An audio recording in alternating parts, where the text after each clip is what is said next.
പട്ടിണി കിടക്കുന്ന കുഞ്ഞുങ്ങളുടെ ചിത്രങ്ങളൊക്കെ പല ഗ്രൂപ്പുകളിലും ഇങ്ങനെ ഷെയർ ചെയ്തിട്ടൊക്കെ വരുന്നുണ്ട്. അത് കണ്ടു കഴിഞ്ഞാൽ സത്യം പറഞ്ഞാൽ നമുക്ക് നമ്മളുടെ സ്വസ്ഥത നശിക്കുന്ന വിധത്തിലുള്ള ചിത്രങ്ങൾ, അത്രയും ഗുരുതരമായ പട്ടിണി അവിടെ നേരിടുന്നു എന്നുള്ളതിൻ്റെ ഒരു നേർചിത്രമാണ്. അപ്പം മാരകമാനായിട്ടുള്ള ആ അവസ്ഥ. അതുപോലെ ഇപ്പം താങ്കൾ സൂചിപ്പിച്ചതുപോലെ അവിടെ ഏകദേശം 52% കൊല ചെയ്യപ്പെട്ട ആളുകളിൽ 52%, അത് റോയിട്ടേഴ്സിൽ റിപ്പോർട്ട് ചെയ്തതാണ്, 52% സ്ത്രീകളും കുട്ടികളുമാണ്. അതിൽ 40%-ഓളം പുരുഷന്മാരാണ്. പിന്നെ 8% എൽഡർലി പീപ്പിൾ, പ്രായമായ ആളുകൾ. ഈ പ്രായമായ ആളുകൾ എന്താ വെച്ചാൽ ഈ പലായനത്തിനിടയ്ക്ക് മരിക്കുന്നതാണ്.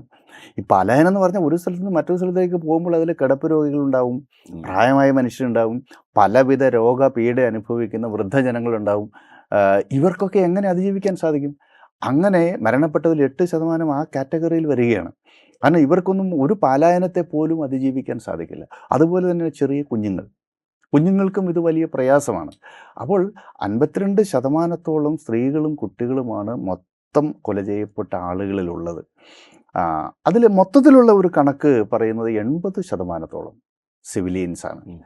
അതിൽ ഈ സിവിലിയൻസ് അല്ലാത്തവരാരാ? നമുക്ക് ഹമാസ് ഫൈറ്റേഴ്സ് എന്ന് പറയാം. അവരുടെ എണ്ണം വളരെ കുറവാണ്.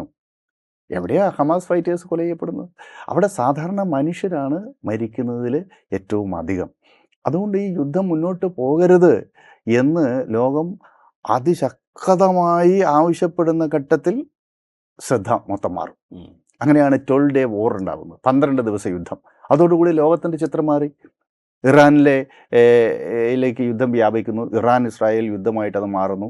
അവിടെ B-52 കുറിച്ചുള്ള നെടുങ്കൻ സ്റ്റോറികൾ വരുന്നു.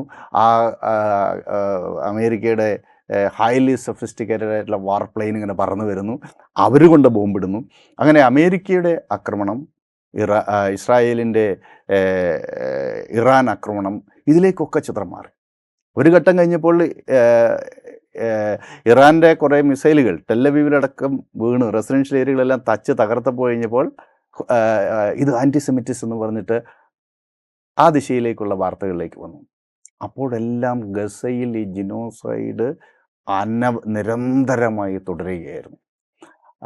അതിപ്പം ഇപ്പോഴും മറ്റ് രാജ്യങ്ങളിൽ നിന്നുള്ള റെസിസ്റ്റൻസ് ഏറെക്കുറെ പൂർണ്ണമായി അവസാനിച്ചു.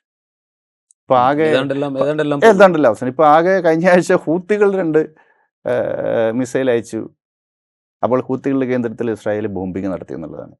അപ്പോൾ എതിർപ്പിൻ്റെ സകല സാധ്യതകളും ഇല്ലാതായി. അതായത് വെസ്റ്റ് ഏഷ്യയുടെ രാഷ്ട്രീയ ഭൂപടത്തെ മാറ്റി വരച്ച് കഴിഞ്ഞു. അതാണ് അതിൽ ഏറ്റവും പ്രധാനപ്പെട്ട കാര്യം. ഹിസ്ബുള്ള ഏറെക്കുറെ നിർവീര്യമായി. അവർക്ക് ഒരു ഫൈറ്റിംഗ് ഫോഴ്സ് എന്ന നിലയിൽ ഇനി അവർക്ക് നിൽക്കാൻ സാധിക്കില്ല. ഇനി ലെബനൻ്റെ സൈന്യത്തെ ശക്തിപ്പെടുത്തി പൂർണ്ണമായും ഒരുപക്ഷെ ഹിസ്ബുള്ളയെ നിരായുധീകരിച്ചേക്കാം. അവർക്ക് റീഇൻഫോഴ്സ്മെൻറ്റ് കിട്ടില്ല, ട്രെയിനിങ് കിട്ടില്ല, പണം കിട്ടില്ല, ആയുധം കിട്ടില്ല. ഇത് മൂന്നും വരേണ്ടത് ഇറാനിൽ നിന്നാണ്. ഇറാനിൽ നിന്ന് വരുന്ന മാർഗം സിറിയ വഴിയാണ്. കണ്ടിന്യൂസ് ലാൻഡ് മാസ് ആണ്. സിറിയയിലെ ഭരണകൂടം മാറിക്കഴിഞ്ഞു. സിറിയയിലെ ഭരണകൂടം മാറിയതോടെ ഭരണാധിപനെ ട്രംപ് നേരിട്ട് കാണുന്ന കാഴ്ചയും നമ്മൾ കണ്ടു. ഇതൊക്കെ കണക്റ്റഡ് ആണ്. ടർക്കിഷ് പ്രോക്സിയാണ് അവർ, തുർക്കിയുടെ പ്രോക്സിയാണത്. തുർക്കിയുടെ പ്രോക്സിയാണ് ഈ അൽ-ഷാറ എന്ന് പറയുന്ന ആള്. തുർക്കി പലപ്പോഴും നമ്മൾ കരുതുന്നത് പോലെ ഒരു ഇസ്ലാമിസ്റ്റ് പൊസിഷൻ എടുക്കുന്ന ആളാണ്. അത് ആഭ്യന്തര നയത്തിൽ മാത്രമേ ഉള്ളൂ. രാജ്യത്തിൻ്റെ ആഭ്യന്തര നയത്തിൽ അദ്ദേഹത്തിൻ്റെ AK പാർട്ടിയും ഒക്കെ ഇസ്ലാമിക നിലപാടൊക്കെ എടുക്കുന്ന ഒരു ഇസ്ലാമിസ്റ്റ് പാർട്ടിയാണ്. അദ്ദേഹം ഒരു ഇസ്ലാമിസ്റ്റ് എന്ന് പറയാം. പക്ഷേ നമ്മൾ മനസ്സിലാക്കേണ്ടത് നാറ്റോയിൽ അംഗമാണ് ഈ തുർക്കി. നാറ്റോയിൽ അംഗമായ രാജ്യമാണ്. അതിൻ്റെ അന്താരാഷ്ട്ര ബന്ധങ്ങളെ പൂർണ്ണമായിട്ടും നിർണ്ണയിക്കുകയും നിശ്ചയിക്കുകയും ചെയ്യുന്ന നാറ്റോ ആയിരിക്കും. അതിനകത്ത് നിന്ന് അവർക്ക് പുറത്തെടുക്കാൻ പറ്റില്ല. മാത്രമല്ല നാറ്റോ വികസിച്ചുകൊണ്ടിരിക്കുകയാണ്. ഇപ്പം നമ്മൾ ലോകം ബഹുദ്രവമാകുന്നു എന്ന് പറയുമ്പോഴും നാറ്റോ അവിടെ ഉണ്ട് എന്ന് കാണണം. അതൊരു സൈനിക സഖ്യമല്ലേ?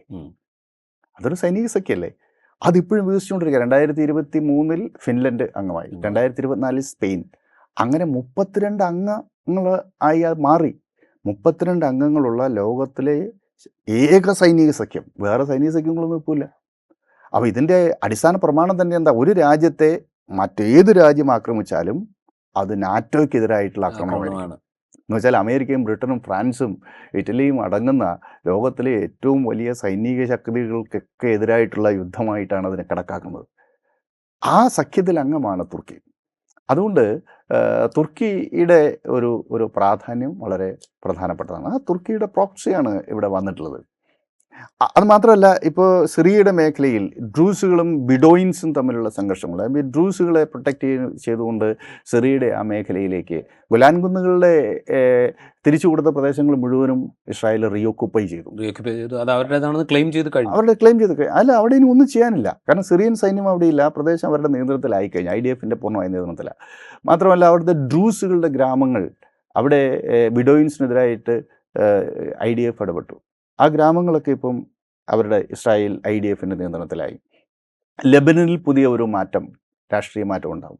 ഇറാൻ ആകട്ടെ പൂർണ്ണമായും നിർവീര്യമായി. ഇനി ഒരുപക്ഷെ ഇറാന് വിചാരിച്ചപ്പോൾ ഒരു ഹമാസിനെയോ ഇസ്ലാമിക് ജിഹാദിനെയോ ഒന്നും സഹായിക്കാൻ പറ്റിക്കൊള്ളുന്നില്ല. അതിന് പറ്റുന്ന ഒരു സാഹചര്യവുമില്ല. ഇറാൻ ഇനിയും ഒരുപക്ഷെ അവർക്ക് ഏറ്റിട്ടുള്ള മുറിവ് മാരകമാണ്.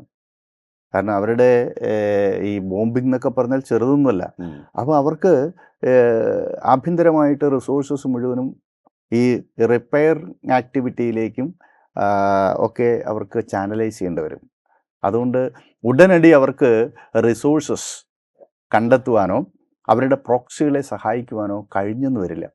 മാത്രമല്ല, പിന്നെയുള്ളത് ഇറാഖ് എന്ന് പറയുന്ന രാജ്യമാണ്. അവിടെ ഒരു ഷിയ റഷീമാണുള്ളത്. അവിടെ റെസിസ്റ്റൻസ് ഫ്രണ്ട് ഉണ്ട്, ഒക്കെ ശരിയാണ്. പക്ഷെ അവർക്കൊക്കെ ചെയ്യാൻ പറ്റുന്നതിന് വലിയ പരിമിതികളുണ്ട്.